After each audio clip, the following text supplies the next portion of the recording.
ভারতবর্ষের প্রত্যেকটি ঘটনা কোনো দুর্ঘটনার সঙ্গে কোনো দুর্ঘটনার যেমন মিল নেই, কোনো মানুষের সঙ্গে কোনো মানুষের যেমন মিল নেই, ঠিক তেমনি এই কেসগুলো। আজকে যে ঘটনা, যে কাহিনী রয়েছে, একদম ভারতবর্ষে প্রথম অদ্বিতীয় কাহিনী। বান্টি চোর, এক চোর যাকে মানুষ, পুলিশ সুপার চোর কয়, এক চোর যাকে চোরেরা ভগবান কয়। আজকে সেই চোরের কাহিনী। ভালো নাম দেবেন্দ্র সিং, দিল্লিতে জন্ম, দিল্লির একটি পরিবারে। পরে দিল্লি পুলিশ এই চোরের নামকরণ করে সুপার চোর রাখে। নিজের এই চোরের জীবনে 500 থেকে 550 বাড়িতে চুরি করে। ছোট থেকে পড়াশোনায় মনোযোগ কম। ক্লাস 9-এ তার বাবা পড়াশোনা ছাড়িয়ে দেয়। তারপরেই এই রাস্তা, এই বান্টি চোর। যে কোনো গুগল, ইন্টারনেটে, ইউটিউবে যে কোনো জায়গায় আপনি সার্চ করলে পাবেন এই বান্টি চোরের ঘটনা।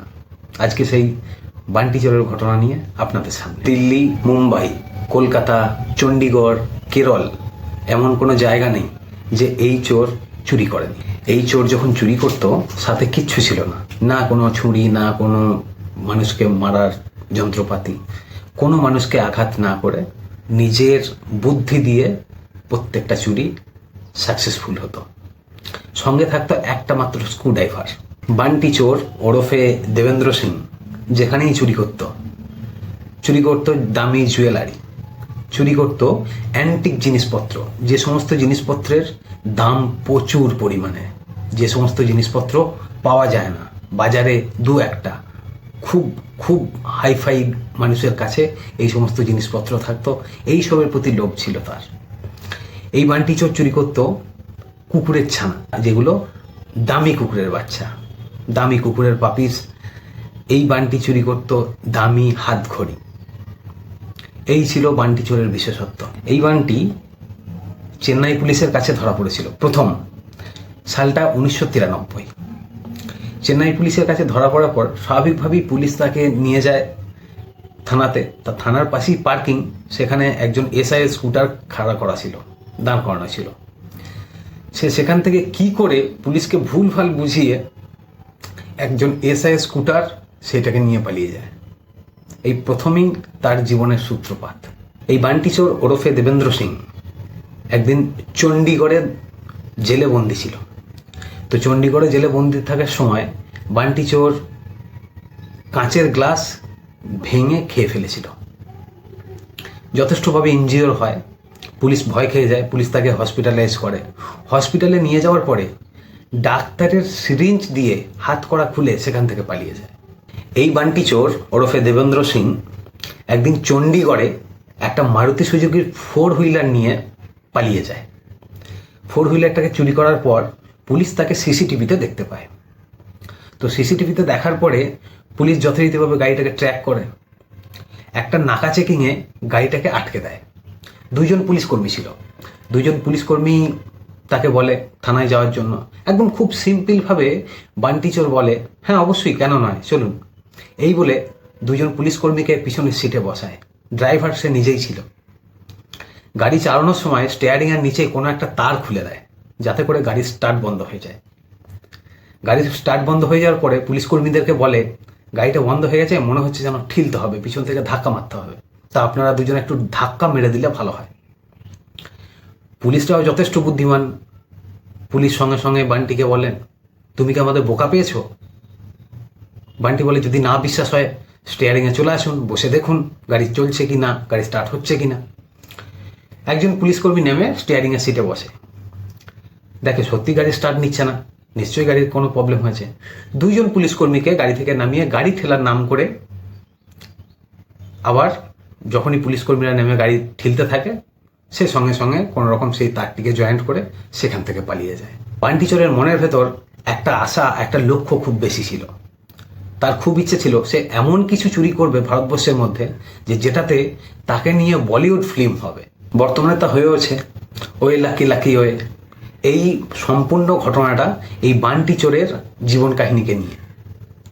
আমি জানি না আপনারা কে কে দেখে থাকবেন, অবশ্যই দেখেছেন, আর যদি না দেখেন গোটা সিনেমাটা একবার দেখুন।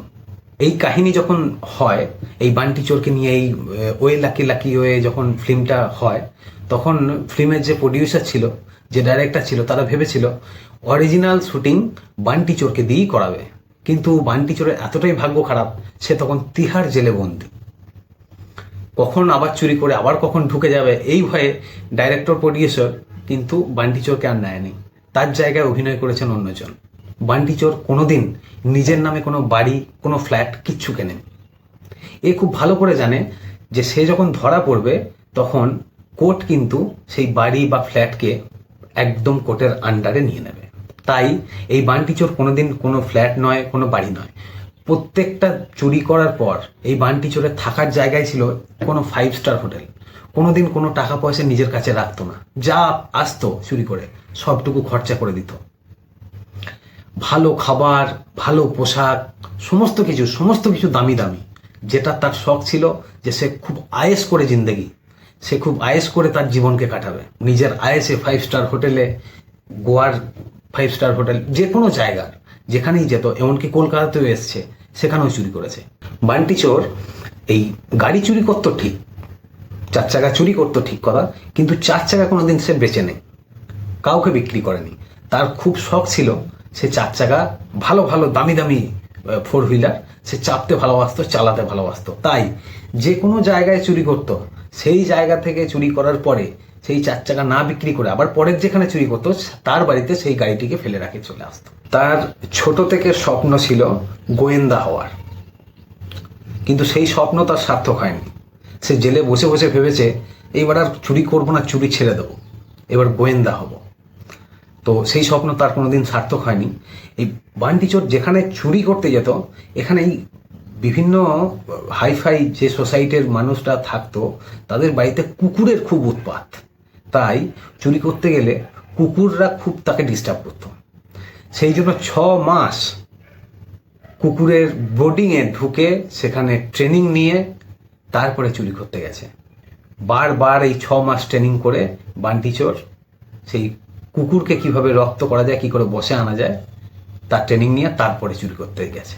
একটা ঘটনা আছে, এই সাউথ দিল্লিতে এই বান্টি চোর একবার চুরি করতে যায়, যেটা যায় সকাল 5:30 থেকে 5টা। এ সবসময় চুরি করতো এই ভোরের দিক থেকে সকালের দিকে, একদম নর্মাল। আর এই বান্টি চোর কখনো চুরিকে চুরি বলতো না, বলতো কেস, আমার কাছে একটা কেস আছে। তো যখন চুরি করতে যায় তখন এর খুব প্রিয় ছিল মিউজিক সিস্টেম। বান্টির মিউজিক সিস্টেম খুব প্রিয় ছিল, যেগুলো খুব দামি প্রোডাক্ট। তো দিল্লির যে আবাসনে চুরি করতে যায়, সেই আবাসনে চুরি করতে যাওয়ার পরে তার ঘরে, তার ফ্ল্যাটে ঢুকে দেখে যে একটা দামি মিউজিক সিস্টেম রয়েছে। তো শখের মিউজিক সিস্টেম, সেখান থেকে সেই মিউজিক সিস্টেমকে খুলে নিচের দিকে নেমে আসে। এতটাই কপাল খারাপ যে ওই ফ্ল্যাটের যে অনার, তার মেয়ে তখন সকালবেলায় ছোটাছুটি বলুন, দৌড়োদৌড়ি বলুন, জগিং বলুন, যেটা হোক করে ফিরছে। তো ফ্ল্যাটে আসার সময় সে দেখতে পায় বান্টি চোরের হাতে তার মিউজিক সিস্টেম। সে সঙ্গে সঙ্গে জিজ্ঞাসা করে, কি ব্যাপার, মিউজিক সিস্টেম আপনার কাছে? বান্টি চোর উত্তর দেয়, গুড মর্নিং ম্যাডাম। আবার জিজ্ঞাসা করেছে যে মিউজিক সিস্টেম তোমার কাছে কি ব্যাপার? তখন বলেছে, আমি অমুক কোম্পানি থেকে এসেছিলাম, মিউজিক সিস্টেমটা একটু গন্ডগোল হচ্ছে, আপনার বাবা খবর পাঠিয়েছিলেন, তাই এটাকে নিতে এলাম, অ্যাডভান্স হ্যাপি বার্থডে। ও যখন মিউজিক সিস্টেম চুরি করতে গেছিল তখন সেই ঘরে হয়তো কোথাও লেখা ছিল বা কোথাও চেটানো ছিল যে পরের দিনে ওই মেয়েটির জন্মদিন এবং নাম ধরে। তো অ্যাডভান্স হ্যাপি বার্থডে বলার পরে মেয়েটা সন্দেহটা চলে যায়।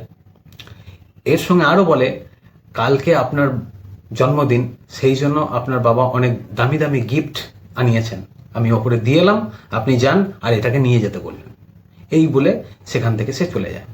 মেয়েটি যথারীতি উপরে যায়, উপরে গিয়ে তার বাবাকে জিজ্ঞাসা করে যে এরকম কে এসেছিল, আমার মিউজিক সিস্টেমটা নিয়ে গেল, আমার জন্য কি গিফট এনেছো? তখন তাড়াতাড়ি করে তার বাবা বলে, না এরকম তো কোনো ব্যাপার নয়। উপর থেকে নিচে নেমে আসে, তা করতে করতে তো বান্টি চোর আর সেখানে নেই। সালটা 2007। লোধি কলোনির পুলিশ, যার ইন্সপেক্টরের নাম হচ্ছে রাজেন্দ্র সিং, খুব প্রেশার ছিল এই কলোনি পুলিশের আন্ডারে প্রচণ্ড এই রাজেন্দ্র সিংয়ের উপরে, যে যাতে করে বান্টি চোরকে খুব তাড়াতাড়ি ধরা যায়। হঠাৎ করেই এই বান্টি চোর একদিন রাজেন্দ্র সিংয়ের বাড়িতে যায়। বাড়িতে গিয়ে বলে, স্যার আমার অত্যন্ত ভুল হয়ে গেছে, আমি আর এই সমস্ত লাইন ছেড়ে দেবো, আমি কোনোদিন চুরি করব না। এই বিশ্বাস তাকে দেয় রাজেন্দ্র সিংকে। রাজেন্দ্র সিং দেখে বান্টি চোর নিজেই আমার বাড়িতে এসছে, বলছে আর কোনোদিন চুরি করবে না, ভালো হতে চায়। তাকে বাজারে নিয়ে গিয়ে জামা, জুতো, প্যান্ট, মোজা, যা খুশি তাকে কিনে দেয় এবং তাকে ভালো জীবনযাপন করতে বলে। ঠিক তার কিছুদিন পরেই বান্টি চোর সেখান থেকে উধাও। সেখান থেকে বেরিয়ে গিয়ে কোথায় উদয় হয়েছে? কেরলে। কেরলে আবার সেই হাতে একটি স্ক্রুড্রাইভার, একটা ব্যবসাদারের বাড়িতে গিয়ে চুরি করে। যথেষ্ট ভালো ব্যবসাদার, কোটি কোটি টাকা ইনকাম হয়তো তার। তো সেখান থেকে চুরি করার পর সিসিটিভিতে তার মুখটা চলে আসে। আবার এই লোধি কলোনির পুলিশ রাজেন্দ্র সিং দেখে যে বান্টি বলে গেল ঠিক কথা যে আমি আর চুরি করব না, কিন্তু সে তার অভ্যাস ছাড়তে পারেনি। যথারীতি সিসিটিভিতে ধরা পড়ার পরে কেরল পুলিশ তাকে খুঁজতে থাকে। এই বান্টি চোর এখান থেকে একটা বড় দান মারার পরে সেই বান্টি চোর আসে গোয়াতে। গোয়াতে একটা 5 স্টার হোটেলে এসে আয়েসে জীবনযাপন করছে। কেরল পুলিশ সেটার খবর পায়, গোয়া থেকে বান্টি চোরকে অ্যারেস্ট করে। গোয়া থেকে বান্টি চোরকে অ্যারেস্ট করার পরে তাকে নিয়ে যাওয়া হয় কেরলে। কেরলের হাইকোর্ট তাকে তার বিচার করে। সালটা 2017। তাকে 10 সাল সাজা দেয়, 10 বছরের সাজা। সেই 10 বছরের সাজায় সে ঢোকে। কেরল হাইকোর্টের মামলা হয়, সেই মামলায় রায় হয় যে 10 বছরের সাজা বান্টি চোরকে দেওয়া হলো। সেই 10 বছরের সাজা নিয়ে সে এখনও কেরলে জেল খাটছে। এরপরেও আরও কিছু ঘটনা আছে এই বান্টি চোরের। যে বান্টি চোর তিহার জেলে যখন ছিল, তিহার জেল থেকে বের হওয়ার পর এই বান্টি চোরকে বিগ বস বলে একটা শো হতো, সেই বিগ বস শোয়েতেও তাকে ডাকা হয়। যদিও সেখান থেকে মাঝপথ থেকে তাকে বের করে দেওয়া হয়, কিন্তু বিগ বসে সে অনেক দিনই ছিল। 500 থেকে 550 চুরি তার জীবনে, ততগুলোই হয়তো কেস হয়েছে, কিন্তু সে নিজে মানে এগুলো চুরি নয়, এগুলো তার কাছে এক একটা কেস। যে কেস সে করতে বেরোয় সে কাউকে নেবে না। তার মতে সে সাংবাদিকের সঙ্গে কথা বলে যখন, সেই বাইরে বোঝা যায় যে সে বলতে চায় যে আমি যে চুরিগুলো করি সেগুলো কাউকে সঙ্গে নিয়ে করতে চাই না। কারণ কি, সঙ্গে নিয়ে করলে ধরা পড়ার ভয় বেশি থাকে। সেই জন্য বান্টি চোর যেখানে যা চুরি করে সমস্ত একা করে, আর প্রত্যেকটা চুরি তার কাছে এক একটা কেস। সে চেয়েছিল ছোট থেকে গোয়েন্দা হতে, কিন্তু তার ব্যাড লাক, তার পরবর্তী জীবন শুধুমাত্র চুরি ঝাপাটিতেই কেটে যায়। আজও তিনি বেঁচে আছেন। আপনারা চাইলে গুগলে সার্চ করবেন, ইউটিউবে সার্চ করবেন, সার্চ করলেই বান্টি চোরের কাহিনী পাবেন। আমিও এই গুগল থেকে, ইউটিউব থেকে, বিভিন্ন জায়গা থেকে কেসগুলোকে এক জায়গায় করে একটা স্টাডি করে তারপরে আপনাদের সামনে প্রেজেন্ট করি। ভালো থাকবেন, সুস্থ থাকবেন, ধন্যবাদ।